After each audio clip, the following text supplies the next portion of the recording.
Well, let's return to those jobless figures. UK unemployment fell by 17,000 in the 3 months to the end of February to 2.48 million. The Office for National Statistics said the jobless rate among men had fallen but had risen among women. The latest figures mean that the overall rate of unemployment in the UK now stands at 7.8%. So let's get the very latest now from the director of the youth charity TAG, Mr. Howard de Souza, because the jobless rate among young people remains above 20% according to those latest figures. What did you make of them? Well, for the young people we work with, and those young people who have few or no qualifications, it's terrible for them. They have absolutely no chance of getting jobs for a whole combination of reasons.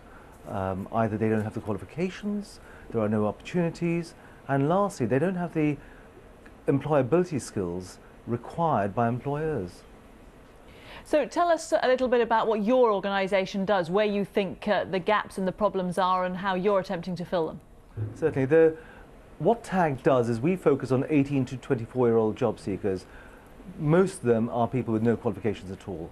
They have gone through the entire education system without A, qualifications, B, the skill sets required to get and keep a job. So what we do is we plug those gaps. We do two things. One, we help them get the technical qualifications employers want, but two, more importantly, we focus on their soft skills, the social and behavioral skills that they require, which prepares them to go for an interview, get the interview, get a job, and prosper in a job. You know, things that you and I take for granted.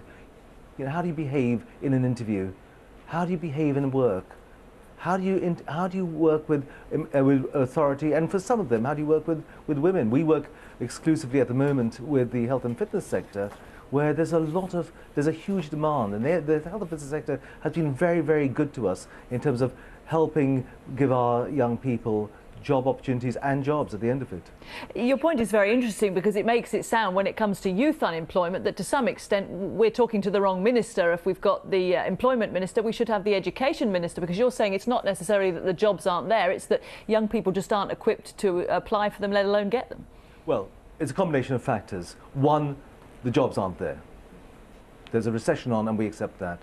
Secondly, for those who are going for jobs, if they do not have the right skills, and I come back to this point where the focus has been entirely for them, or for every single person that we deal with, the focus has been on qualifications, not preparing people for work, not employability skills, but qualifications. And actually, we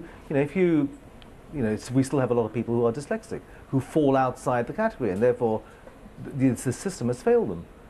Does that mean they're unemployable? Absolutely not. Our chairman is A, dyslexic, B, has been a very, very successful entrepreneur. You know, he set up and has a whole chain of LA fitness gyms, of 90 of them nationwide. All he needed was somebody to show him the ropes and tell him how to get on. And that's what we do. OK, Howard de Souza, thanks very much indeed. Just after 10:15, these are the headlines.